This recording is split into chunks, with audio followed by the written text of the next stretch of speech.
Tere tulemast kõigile kuulama Heitlus 20. podcasti. Minu nimi on Andres Eelmaa. Ja mina olen Mihkel Määrsa. Meil just tekkis diskussioon nende prillide üle. Mihkel naerab, sest tal on juba krambid. Kui need prillid jäävad uduseks, ma võtan ikka ära nüüd.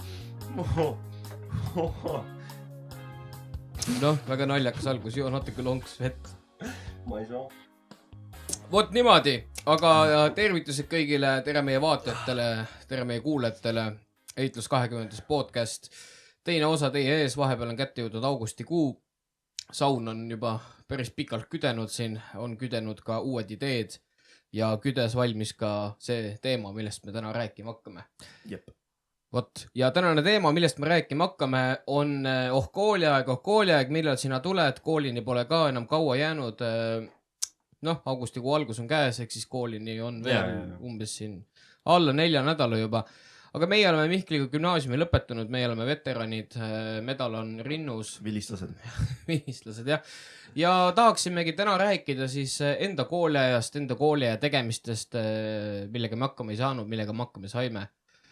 Ja, et üleüldiselt nagu meie nii-öelda juhtumitest, õnnestumistest ja ebaõnnestumistest, mis on väga aktuaalne teema, arvestades meie minevikku. No nii, Mihkel, hakkame rääkima. Kus me alustame esimesest klassist või? Oi, esimene klass. Isegi olnud sõbrad siis. 2000, nüüd tuleb väikene elulugu. 2007 läksime me mõlemad esimesse klassi.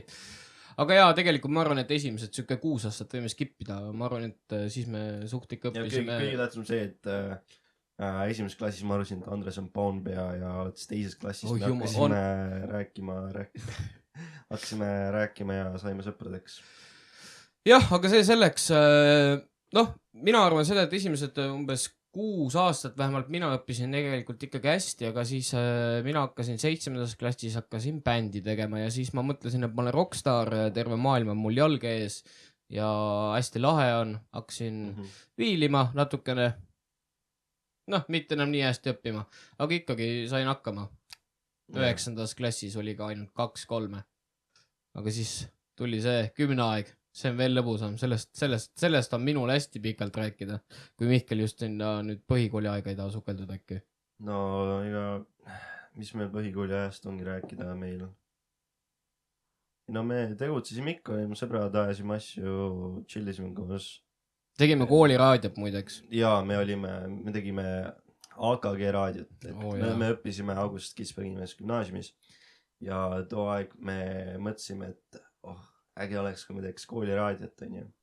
Esimene saade oli selline, et tegime saate ära ja siis koolis on meil see üldhellindussüsteem, seda lasti meie Mihkliga ja põgenesime vetsu ja irvasime seal niimoodi, et piss oli püksis.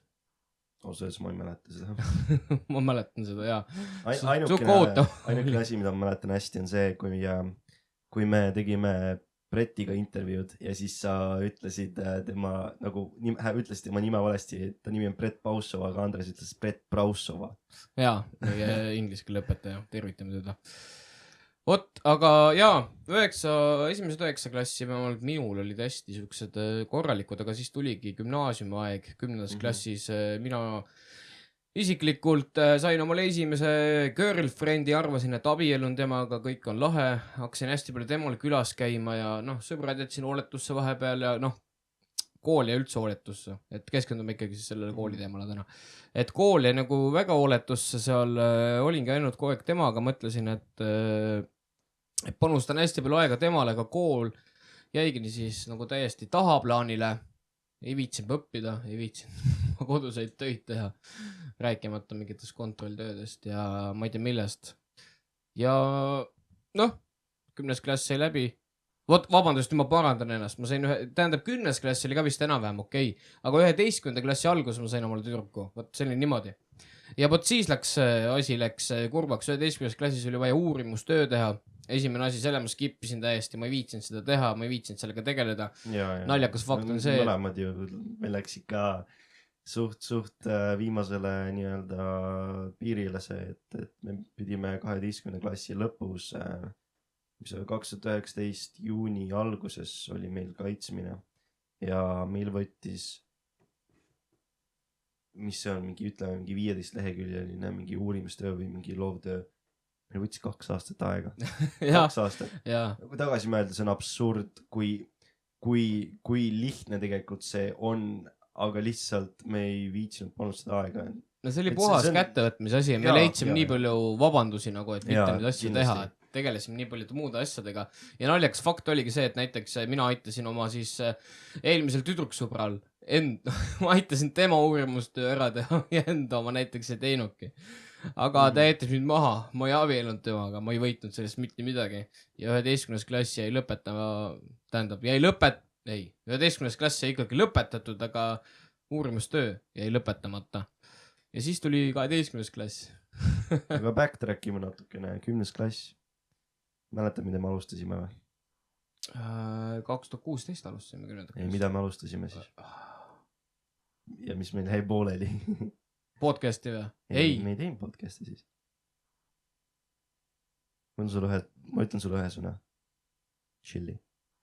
Me hakkasime Mihkliga tegema YouTube'i videosid muideks. 2 videot saime tehtud. See on hetkel ajaloo anaalides, ma ei tahaks neid eriti avaldada. Võib-olla kunagi, kui me hästi kuulsaks ja toredaks saame, siis teeme mingi throwbacki video. Aga jaa, me sõime Ghost Pepperit, Mihkel tellis selle kuskil T-Base'ist ja siis siin samas Mihkli Pergula peal sõime seda veel. See on täpselt siin mingi 15 meetrit sinnapoole akna taga. Jaa, see oli räme overreacting nagu selles mõttes. Mihkel just üks päev ennem rääkis, et tema arvatavasti nüüd kannataks palju rohkem. Ja see too hetk selles emotsioonis, nagu kui sa teed videot, sa ei mõtle nagu loogiliselt, ma arvan, kui sa saad aru. Et see on kuidagi kaamera ees olles tekib selline, ma ei tea, kuidagi sisemine reaktsioon, kus sa kipud üle reageerima. Ma arvan, too hetk meil juhtus, isegi kui me ei saanud sellest aru. Seda kindlasti, jah. Oota, kus me nüüd jõudsime? Me hüppasime vahepeal jälle 10. klassi juurde. Mina olin juba enda jutuga 12. Tegelikult ma tahaks nagu küsida sinult, mis sa arvad, on see laiskuse põhjus, miks sa nagu jätsid nii palju asju tegemata ja viimasele minutile? Ma arvan, et pigem see oligi sellepärast, et ma lihtsalt ei viitsinud ennast kokku võtta. Ma lihtsalt nii palju muid lahedaid asju oli teha. Oligi need naised ja bändi tegin hästi palju panustasin nagu bändi, selles mõttes hetkel ma olen nagu sellele tänulik, et ma bändi hästi palju panustasin, sest muidu me oleks võib-olla nii kaugele jõudnud, et igal asjal on nagu oma plussid ja miinused. Aga ma arvan, et see oli pigem lihtsalt siuke kokkuvõtmise asi, et rääkisime ennist sellest uurimustööst, siis selle 15 leheküljelise uurimustöö tegelikult ma tegin ära vist 3 päevaga. Et lihtsalt tuli ennast kokku võtta ja lihtsalt istuda arvuti taha ja võtta need materjalid ette ja see asi nagu ära teha selles mõttes. Et pigem see oligi lihtsalt kokkuvõtmise asi ja sükeste lollide vabanduste leidmine, et ma ei tea, ma ei saa enam, ma pean seda tegema, lihtsalt ei saa nagu.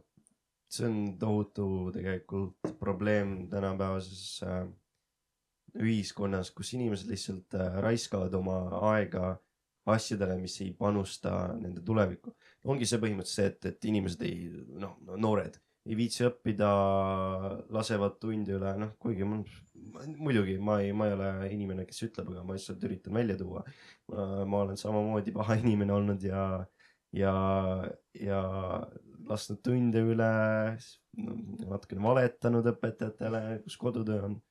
Et see minu arust on tohutu probleem, et produktiivsus noortes on nii hullult langenud. Me alles ka Andresega oleme vaikselt tagasi järjel ja üritame teha midagi ägedat, et see väikegi nii-öelda sense of achievement, sa ei saa sellist tunnet, kui sa ei tee mitte midagi. Ja ma arvan, et nagu sa peaksidki endale kas või nagu see ei pea olema koolitöö, mis iganes, omale mingid väikseid eesmärgid päeva jooksul panema üles, et nii-öelda kaardistada või sätestada oma nagu aju töötama niimoodi, et sa ma räägin nii segast juttu, aga lihtsalt, et sa saaksid sätestada oma aju nagu saama regulaarselt neid režiime on vaja neid dopamiini, serotoniini doose, et tänu sellele, et sa tegid midagi, mitte see, et ma olen nüüd arvutis, ma mängin, et see on nii-öelda põhimõtteliselt õnnehormoonide üleküllus.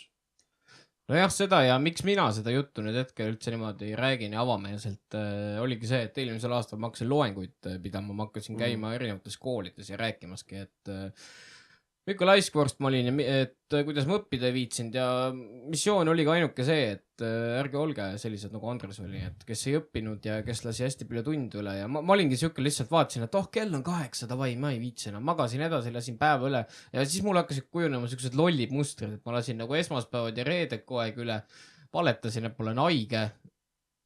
Ma mäletan küll, kuidas sa Siretile tulid sinna selgitama. Ja siis päriselt, kui ma haige olin, siis ma pidin kooli minema nagu see oli nii nagu selles mõttes, jah. Ja minul oli reaalne oht, et mina kukun 12. klassist välja, sest mul olid nagu asjad nii halvad ja siis me kutsuti juba vaibale direktori juurde ja öeldi, et Andres, nüüd on siuke lugu, et kui sa nüüd ära ei tee, siis lähed välja. Ja siis algas õppimine, 3 aasta materjal. Vot, ja siis ma esimest korda elus gümnaasiumis vist tundsin, mis asi on õppimine üldse. Siin ma tegin all-nightereid, kuidas ma õppisin, kuidas ma tegin igasugused asju. Et siis ma vist jah, alles tundsin, sest alguses ka ei viitsi, klassiõed seal ütlesid, et ma tegin hästi palju nalja ja pulli ja Andres, ole vait, mida sa segad tundi ja selles mõttes, et alles siis ma nagu sain aru, et okei, neil oli võib-olla õigus nagu, et äkki oleks pidanud vait olema ja nagu ise ka tähele panema, et siis ei oleks nagu ise nii täberas seisus hetkel. Aga siis ma sain vähemalt teadvustust sellele, et sellisel väljendil nagu kes teeb, see jõuab, sellel on täiesti tõepõhi all. Ja sellega saab asju edasi teha selles mõttes. Ja ma ise tahan öelda ka seda, et kaotsin oma mõtte ära. Sa ütlesid, et sa õppisid, mis on nagu, said aru, et mis on päris õppimine. Ma ütlen seda ausalt, ma ei ole gümnaasiumis kordagi õppinud. Ma vedasin ennast suht rängalt nagu viimase piiri peal 12. klassist läbi. Mul oli samamoodi suht jama seis, et mind kutsuti ka vaibale. No ta oli olnud nii jama seis kui mul. Et mul läks lihtsalt natukene, pidin mingit pingutama, aga ma ei õppinud. Ma lihtsalt vaatasin asju üle, tuupisin põhimõtteliselt ja läksin edasi oma eluga. Minu jaoks on alati nagu peale seda gümnaasiumi on õppimine see, et kus ma ise teen midagi ja mulle meeldib teha midagi praktilist, et ma vihkan teoreetilist õppimist. Kui ma õpin keeli, ma tahan rääkida inimestega, rääkida nende keeles, selles keeles. Ja kui ma õpin mis iganes muud turundust, mida iganes, ma tahan tegeleda sellega ja õppida läbi oma vigade nii-öelda. Kuigi see võib vale mõtteviis olla. No see on jälle pikem teema selles mõttes, aga võib-olla seda õppimisasja, et sa ütlesid, mulle meeldib ka endale absoluutselt nagu praktilisemalt asju. See on üks põhjus, miks mulle ülikooli meeldinud. See on jälle see, et inimesed on nagu aastakümneid ühe ja sama valemi järgi käinud ja töötanud ja selles mõttes. Jah. Aga okei. Vot, aga ma arvan, et võtame selle kooli teema nüüd niimoodi kuidagi vaikselt kokku, et minu isiklik soovitus oleks lihtsalt see, et kui te näete juba, et asjad hakkavad hapuks minema, siis võtke ennast kokku ja kui te kuulete, et õpetajad ütlevad, et palun tule, tee need asjad ära ja selles mõttes, et tee ja tule ja vasta ja need ei ole ilma asjata öeldud asjad, et mina hakkasin neid hindama või selles mõttes alles hiljem sellest aru saama, et pigem lihtsalt nagu tehke kohe asjad ära ja ärge laske venitada, sest te ei taha teada, kui hapuks minul seisud läksid, igastahes ärge laske need asju nii hapuks ja nii mädanema. Ja nüüd tuleb Mihkel Märtsoni tarkust ära. Mina soovitan pigem mõelda tuleviku peale, et gümnaasiumiharidus ja gümnaasiumi tulemused loevad väga palju, kuhu saad minna. Nad ei otseselt ei piira sind, aga nad piiravad mõnda valikut, mida sa võib-olla tahaksid minna. Näiteks, kui ma tahaks ise minna praegu nii-öelda äri õppima, siis mul ei oleks seda võimalik. Ma saan seda teha ainult internetis ja üritada ja loota, et keegi võtab mind vastu ja ma saaks päris kogemust sellel alal. Et kogemus tegelikult loeb kõige rohkem kui paber. Seda mõtlen mina. Lihtsalt tuleb oma mugavustsoonist välja tulla ja asjad õigel ajal ära teha. Ja see ongi, mis me tahame nagu nii-öelda advokeerida siin. Vot aga kallid kooliõpilased, soovime teile head tulevast õppeaasta algust. Selleni on veel natukene jäänud. Nautige suve. Suvi on nautige veel suve. Väga lühike aeg tegelikult. Ja varsti olete kõik jälle koolis ja ei ole midagi enam. Aga kindlasti nautige seda aega. See ei tule tagasi. Ja kõige rohkem jätta igatsema sõpru ikkagi. Ja neid fun'i aegu, mis koolis on. Aga käige ujumas, tundke ennast mõnusalt. Loodame, et saite väikese tarkused ära meie podcastist. Jälgige meid sotsiaalmeedias, Facebookis, Instagramis. Ja kes tahab, siis me hetkel arendame enda Discordi platvormi, mis on nii-öelda mõeldud tuua inimesi erinevatest maailmanurkadest kokku ja luua selline kommuun, kus kõik saavad tunda ennast hästi ja leida uusi sõpru, uusi tutvusi ja teha, mis nad tahavad. Ja miks mitte ka küsida abi näiteks matemaatika ülesannete lahendamisel. Ja kindlasti, muidugi. Aga ma arvan, et võtame siis selle jutukese ja saatekese täna kokku siin. Suur tänu teile vaatajatele ja kuulajatele, et tunisite enne meie podcasti. Täna on selline kuidagi kiire episood olnud, minu arust. Hästi palju oli rääkida, aga aeg läks väga ruttu. Aga tõesti, suur tänu teile kuulamast ja näeme järgmises episoodis. Olge mõnusad. Ahoi. Ciao.